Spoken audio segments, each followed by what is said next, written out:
Hello दोस्तों, कैसे हैं आप सभी। स्वागत है आप सभी का आपके अपने चैनल प्रदीप स्टडी अड्डा पर। तो यहाँ हम आप सभी को बता दें डीएलएड चतुर्थ सेमेस्टर के जितने भी अभ्यर्थी हैं उन सबको यहाँ पर हम शैक्षिक प्रबंधन एवं प्रशासन का जो पेपर है उसका अध्ययन करा रहे हैं। तो आप सबको हमने कल का जो वीडियो दिया था आप सबको, उसमें हमने आपको वस्तुनिष्ठ प्रश्न पढ़ाए थे जो कि आपके एग्ज़ाम्स में आने वाले प्रश्न थे और बहुत ही महत्वपूर्ण प्रश्न थे। तो आप सब उन सारे प्रश्नों का उत्तर अच्छे से समझ चुके होंगे। तो यहाँ पर आपको मैं कुछ और बताने वाली हूँ।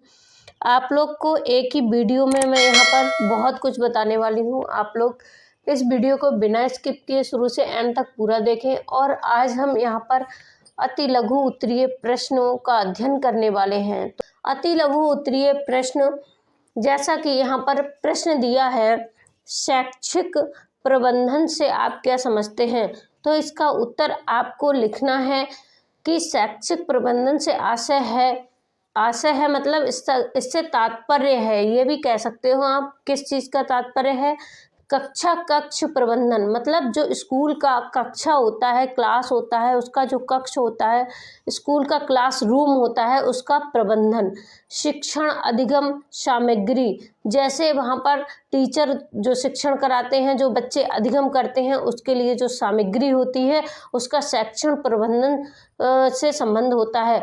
और यहाँ पर आपको बता दें लर्निंग कॉर्नर एवं पुस्तकालय, जैसे आपका जो स्कूल में पुस्तकालय होता है उसका प्रबंधन कराना, या पाठ्य पुस्तकें या कार्य पुस्तकाएं या शिक्षक दर्शिकाएं या शब्दकोश का प्रयोग एवं प्रबंध इत्यादि, ये सब आते हैं शैक्षिक प्रबंधन के जो है आधार पर। तो आप लोग आगे देखिए, प्रश्न आपका है यहाँ पर, ग्राम शिक्षा समिति के खाते का संचालन कौन करता है? तो इसमें आपका ग्राम जो शिक्षा समिति है उसमें ग्राम प्रधान और प्रधान अध्यापक ये दोनों मिलकर चलाते हैं। आगे देखिए, प्रश्न आपका है, राष्ट्रीय स्तर का प्रारंभिक शिक्षा के 3 जो है गठन संस्था कार्य करने वाले अभिप्राय का नाम बताइए। तो अभिकरण का नाम आपको बताना है यहाँ पर। तो यहाँ पर आपका तीनों जो कौन कौन से हैं आपको यहाँ पर बता दें। आपका हो गया राष्ट्रीय शिक्षक अनुसंधान एवं प्रशिक्षण परिषद, तो इसमें आपका शॉर्ट फॉर्म आएगी NCERT। जी हाँ। और नंबर 2 पे आपका आ रहा है NCTE, इसकी फुल फॉर्म आप यहाँ से देखिए राष्ट्रीय अध्यापक शिक्षा परिषद। और थर्ड वाले पे आप देखिए इसका आ रहा है IGNOU, ये होता है। तो इसमें आपका थर्ड वाला हो गया, इसकी आप लोग लॉन्ग देखिए, इंदिरा गांधी राष्ट्रीय मुक्ति मिशन। ये सब इस क्वेश्चन के अंतर्गत आ रहे हैं, तो आप लोग इनको अच्छे से पढ़ें। आगे देखिए, प्रश्न आपका है, प्रश्न देखिए, NPRC समन्वयक के कार्यों को बताइए। तो क्या होता है, इसके अंतर्गत क्या आता है, यहाँ पर आपको बताना है। तो इसके अंतर्गत आता है, नंबर 1 पे आप लिख देंगे विद्यालय भ्रमण एवं शैक्षिक अनुसमर्थन। और सेकंड पे लिख देंगे आप विद्यालय का श्रेणीकरण, जिसका आधार होता है भौतिक वातावरण। विद्यालय का जो वातावरण होता है वो इसके अंतर्गत आता है। शैक्षिक एवं शिक्षण विधि तथा मूल्यांकन होना, इन सब का मूल्यांकन होना। और थर्ड नंबर पे आप लोग डाल देंगे यहाँ बैठकों एवं गोष्ठ की, मतलब जो शिक्षक को लेकर जो बैठक होती है, जो वहाँ पर मीटिंग होती है, उसका आयोजन कराना। और थर्ड नंबर पे आपका आ जाएगा प्रतियोगिताओं का आयोजन कराना। आगे देखिए, प्रश्न आपका है TET क्या है? तो यहाँ पर आपको बताना है TET क्या है। तो TET का जो मुख्य आधार है उसको आप लोग यहाँ से देखिए, यहाँ पर दिखा रहे हैं निःशुल्क एवं अनिवार्य बाल शिक्षा का अधिकार। तो जो बच्चे को निःशुल्क शिक्षा दी जा रही है उसका अधिकार जो है, उसका अधिकार वर्ष 9 के आधार पर ये N में दिए गए विद्यालयों के अध्यापकों के रूप में नियुक्ति के लिए पात्र होने के हेतु आवश्यक योग्यता है। तो इसमें आपको शिक्षक पात्रता जैसे TIT में उत्तीर्ण होना चाहिए और इसका आयोजन NCT द्वारा बनाए गए मार्गदर्शक सिद्धांतों के अनुसार समुचित सरकार द्वारा किया जाता है। आगे देखिए, प्रश्न आपका है समय सारणी से की परिभाषा लिखिए। तो आपको समय सारणी की परिभाषा यहाँ पर बतानी है। उत्तर आप लोग इसका नोट करें। विद्यालय जो समय से चलाया जाता है, तो समय सारणी वह दर्पण है, किस तरह से चलाया जाता है वह दिखाती है समय सारणी, जो विद्यालय के संपूर्ण शैक्षिक व्यवस्था की प्रबंधन और प्रस्तुत करता है। तो प्रतिबिंब जो है प्रस्तुत करता है। आगे देखिए, प्रश्न आपका है शैक्षिक भ्रमण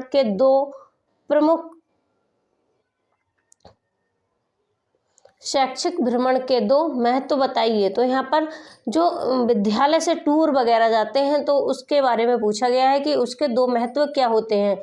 आप लोग यहाँ पर बता सकते हैं कि शैक्षिक भ्रमण से बच्चे की सामाजिक गुणता बढ़ती है, सामाजिक जो सोचने की क्षमता है वह बढ़ती है। और सेकंड नंबर पे आप लोग डाल सकते हैं सूक्ष्म अवलोकन, मतलब किसी भी चीज़ को जानने की, अवलोकन करने की एवं निरीक्षण करने की, उस चीज़ को देखने की शक्ति का विकास होता है, शक्ति बढ़ती है बच्चे के अंदर। आगे देखिए, प्रश्न आपका है विद्यालय का हृदय किसे कहते हैं। तो विद्यालय, किसी भी विद्यालय का जो हृदय होता है वह उसकी समय तालिका होती है, जो कि विद्यालय का समय तालिका के अनुसार चलना बहुत आवश्यक होता है। आगे देखिए, प्रश्न आपका है विद्यालय संगठन का क्या उद्देश्य है। तो आपको यहाँ पर बताना है कि विद्यालय संगठन का उद्देश्य क्या है। तो यहाँ पर आपको बता दें, जो आपका विद्यालय संगठन का उद्देश्य है वह है शिक्षा का संचालन और छात्रों का विकास, चरित्र का निर्माण, जो इस विद्यालय के अनुसार चीज़ें होती हैं उन सबको आपको बताना है। तो आप लोग अपने दिमाग से अच्छे से सोच के भी लिख सकते हैं।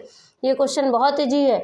जैसा कि यहाँ पर आप बच्चों का क्या होता है, विद्यालय के अंदर चरित्र का निर्माण होता है और व्यवसायिक क्षमताओं का विकास होता है। व्यवसाय करने का, बच्चे का ज्ञान की वृद्धि होती है, बच्चे की सोचने समझने की क्षमता बढ़ती है। इस तरह से आप लोग अपने आप से भी बना के इसको लिख सकते हैं और बाकी आप लोग यहाँ से पढ़ ही रहे हैं। आगे देखिए, क्वेश्चन आपका है, इसमें पूछा गया है संस्थागत नियोजन से आप क्या आशय है। तो यहाँ पर संस्थागत नियोजन का आशय आपको बताना है।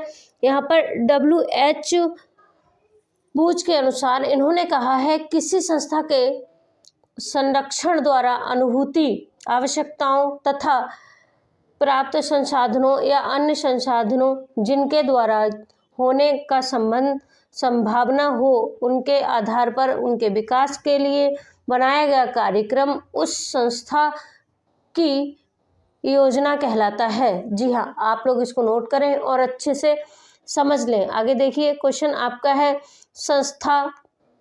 क्वेश्चन देखिए, संस्थागत नियोजन का अर्थ बताइए। तो यहाँ पर आपको संस्थागत नियोजन का अर्थ बताना है। यहाँ पर आप लोग लिखें पूर्व निश्चित लक्ष्यों को, जो हमने लक्ष्य पहले से निर्धारित कर लिया है उसको प्राप्त करने के लिए भविष्य में किए जाने वाले कार्यों के लिए नियोजन निर्माण की प्रक्रिया की योजना होती है। आगे इसको देखिए, प्रश्न आपका है विद्यालय प्रबंधन से आप क्या समझते हैं। तो विद्यालय प्रबंधन से आप क्या समझते हैं आपको बताना है। विद्यालय प्रबंधन से आशय है, आप लोग ऐसे लिख सकते हैं, संगठन या संस्था द्वारा अपने विकास का लक्ष्यों की पूर्ति के लिए योजना बनाना, बेहतर क्रियाएं और तथा उनके समूह के रूप से सतत प्रयास, समूह के सतत प्रयास को विद्यालय प्रबंधन कहते हैं। आगे देखिए, प्रश्न आपका है विद्यालय प्रबंधन का मुख्य दायित्व किसका होता है। तो यहाँ पर पूछा गया है मुख्य दायित्व किसका होता है। इसमें आप लिख देंगे मुख्य दायित्व प्रधानाचार्य का होता है। आगे देखिए, क्वेश्चन आपका है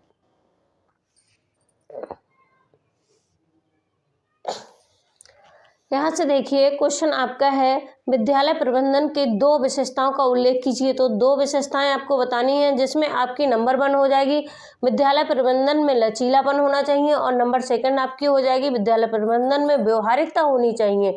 आगे देखिए, प्रश्न आपका है सरल शब्दों में प्रबंधन का अर्थ बताइए। अब यहाँ पर वही शब्द बार बार पूछा गया है, तो इससे मतलब क्या है? इससे मतलब मैं आपको बता दूं, यहाँ पर एक ना एक क्वेश्चन आपका जरूर आने वाला है। जी हाँ, यहाँ पर आपके 5 क्वेश्चन पूछे गए हैं, तो आप लोग इसको समझ के पढ़ें। विद्यालय यहाँ पर पूछा गया है सरल शब्दों में विद्यालय प्रबंधन का अर्थ बताइए। जी हाँ, एक पहले क्वेश्चन था, ये क्वेश्चन था, अब एक क्वेश्चन और पूछा गया और एक क्वेश्चन और है, तो यहाँ पर आपका एक क्वेश्चन जरूर बनता है। आप लोग इसको ध्यान से पढ़ें। सरल शब्दों में प्रबंधन का अर्थ होता है, आपको लिखना है क्या अर्थ होता है यहाँ पर सबसे प्रबंधन का अर्थ यहाँ से देखिए, प्रबंधन का अर्थ व्यक्तियों से कार्य लेना है। जी हाँ, ये आप इतना अगर याद रख लेंगे, पूरा पढ़ने को नहीं बोला है मैंने, तो आपका पेपर में अच्छे से हो जाएगा। जी हाँ, प्रबंधन का अर्थ व्यक्तियों से कार्य लेना है, और आप इसको पूरा अच्छे से पढ़ के समझ लें। आगे देखिए, प्रश्न आपका है प्रबंधन नियोजन अभिप्रेरणा तथा नियंत्रण में किस प्रकार सहायक है? तो यहाँ पर नियंत्रण में सहायक पूछा गया है। जी हाँ, आप लोग इसको समझे। प्रबंधक नियोजन अभिप्रेरणा तथा नियंत्रण में किस चीज से सहायक है, आपको यहाँ पर बताना है। तो यहाँ पर आपका प्रबंधन के द्वारा जो है सहायक है नियंत्रण के लिए, उसमें आपको बताना है।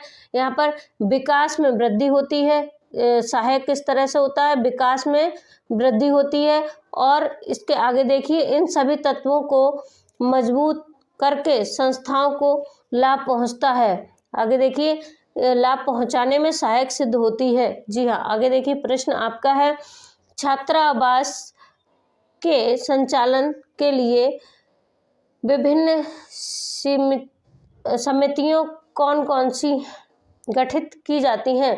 तो छात्रावास के लिए कौन कौन सी विभिन्न जो समितियां हैं वो गठित की जाती है, आपको यहाँ पर बताना है। तो यहाँ पर समितियों के बारे में आपसे पूछा गया है, आप लोग इसका उत्तर नोट करें। यहाँ पर आपका आ जाएगा विभिन्न समितियों का गठन किया जाता है। जैसे आपका नंबर 1 हो गया भोजन समिति, और नंबर 2 हो गया साफ सफाई समिति, और नंबर 3 हो गया अनुशासन समिति, और नंबर 4 हो गया आपका खेल समिति, और 5 हो गया आपका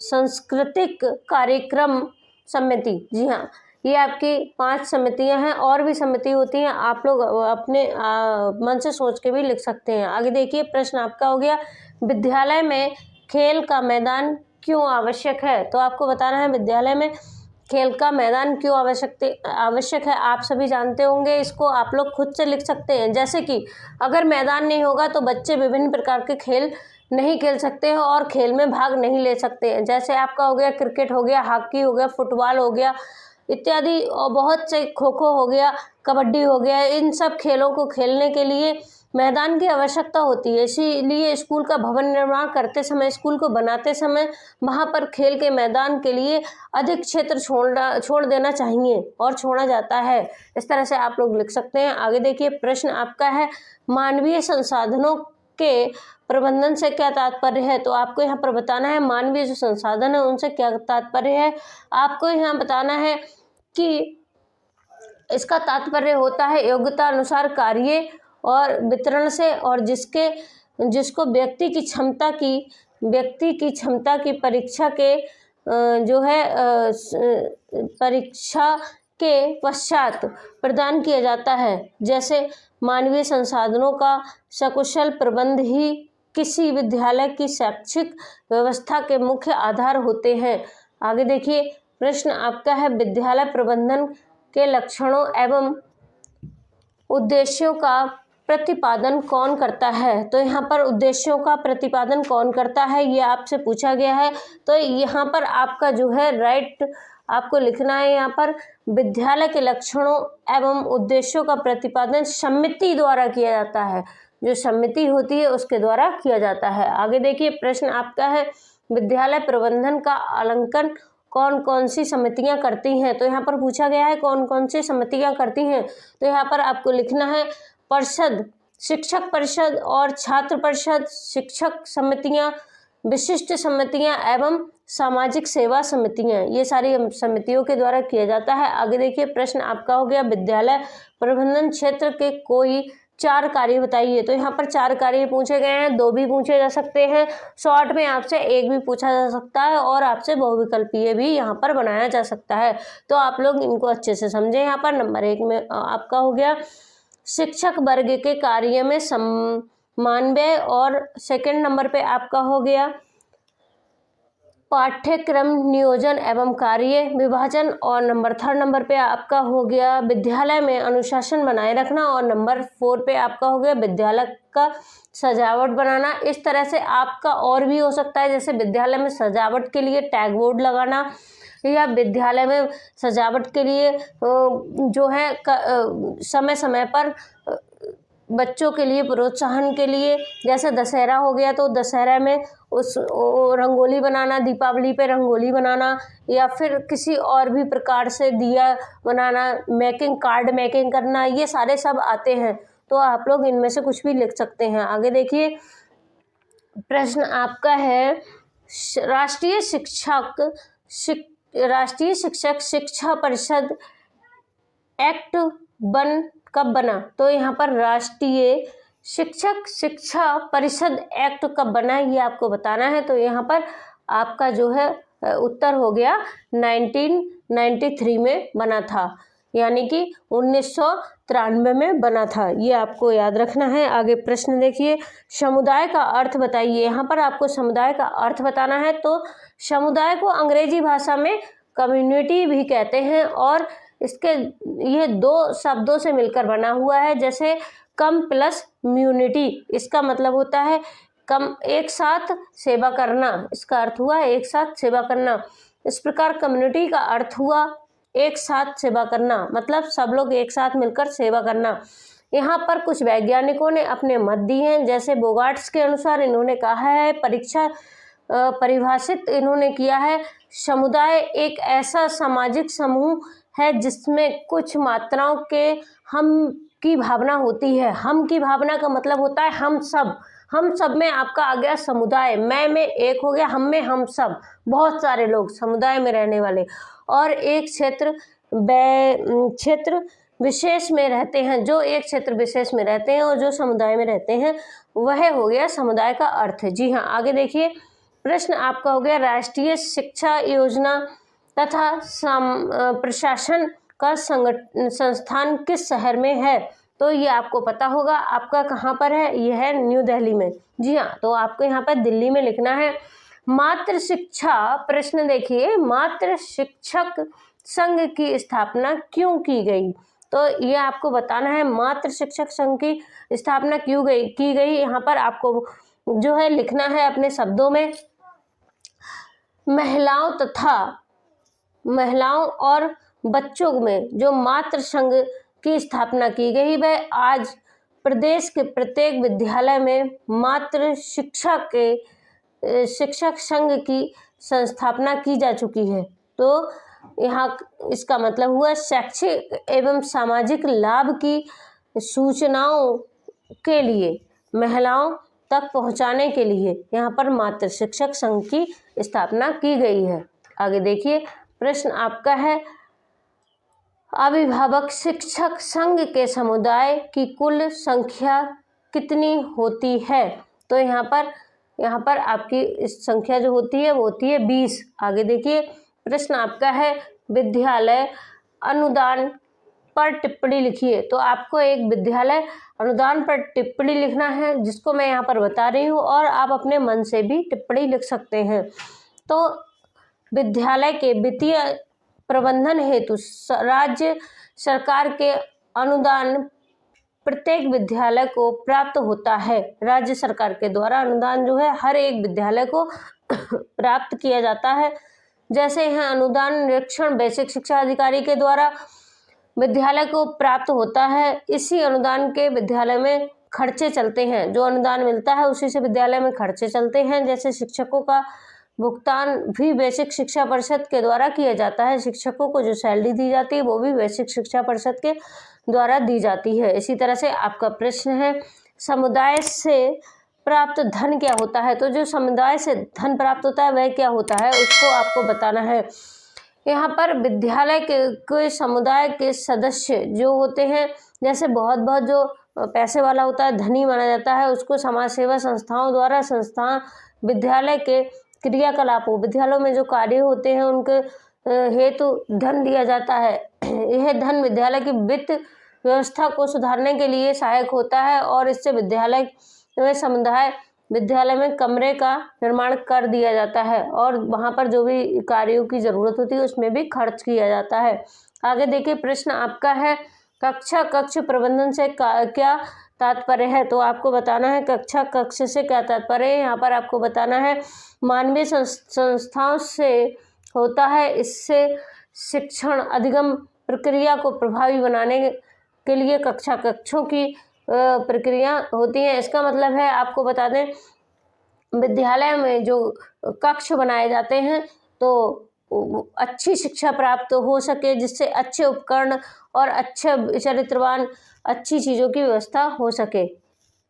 आगे देखिए, प्रश्न आपका है, आदर्श विद्यालय से आप क्या समझते हैं? तो एक आदर्श विद्यालय के यहाँ पर गुण पूछे गए हैं, आपको बताना है आप क्या समझते हैं। तो ये आप अपनी तरफ से भी लिख सकते हैं, लेकिन यहाँ पर एक आदर्श विद्यालय का जो है भवन अत्यधिक विशाल एवं विस्तृत हो। उसका जो भवन है, जो क्लासें हैं वो बड़ी बड़ी होनी चाहिए, अच्छी होनी चाहिए, जिसकी कार्यकुशलता आकर्षक और जो देखने में भी सुंदर लगे और छात्रों को चलने फिरने की पूर्ण सुविधा होनी चाहिए। तो वहाँ पे जो है ग्राउंड वो भी अच्छा और बड़ा होना चाहिए। आगे यहाँ पर देखिए, प्रश्न आपका है पुस्तकालय। प्रश्न देखिए, पुस्तकालय सुधार संबंधित कोई 4 उपाय बताइए। तो यहाँ पर आपको पुस्तकालय के संबंधी 4 उपाय आपको बताना है। नंबर 1 आ गया, पुस्तकालय में फर्नीचर की व्यवस्था होनी चाहिए, बुक और बैंक की स्थापना की जाए। और नंबर 3 पे आपको यहाँ पर लिख देना है, पुस्तकालय में लाइब्रेरी कार्ड द्वारा प्रवेश दिया जाए। और नंबर 4 आपका हो गया, पुस्तकालय समय सारणी में पुस्तकालय कालांश निर्धारित हो। आगे देखिए, प्रश्न आपका है, खेल का क्या महत्व है? तो यहाँ पर खेल का महत्व पूछा गया है, ये आप सभी अच्छे से जानते होंगे, नहीं तो यहाँ से आप लोग इसको नोट कर लें और इसका आंसर आप लोग अच्छे से लिखें। छात्रों के स्वास्थ्य एवं आंतरिक प्रवृत्तियों की अभिव्यक्ति एवं विकास की दृष्टि से खेल की विशेष महत्ता होती है। आगे देखिए, प्रश्न आपका है, एनपीएससी का मुख्य कौन होता है? तो यहाँ पर प्रमुख कौन होता है आपको बताना है। एनपीआरसी का प्रमुख कौन होता है आपको बताना है। तो यहाँ पर प्रमुख जो होता है वो होता है संकुल प्रभारी। जी हाँ, संकुल प्रभारी होता है, आपको यहाँ से देख लेना है, संकुल प्रभारी होता है। जी हाँ, प्रश्न आपका है, शिक्षक के अतिरिक्त बालक के विकास में अन्य कौन से साधन आवश्यक हैं? तो शिक्षक के बाद और कौन कौन से साधन होते हैं जो विकास में आवश्यक होते हैं? तो यहाँ पर जैसे आपका हो गया, पानी के लिए शुद्ध पानी जो होना चाहिए, पीने वाला शुद्ध होना चाहिए, बैठने की जो है उचित व्यवस्था होनी चाहिए, बच्चे को कक्ष में बैठने की उचित व्यवस्था होना चाहिए, और कमरे कैसे होना चाहिए, हवादार होना चाहिए, पेड़ पौधों एवं विद्यालयों का फर्नीचर आदि विशेष रूप से आवश्यक है।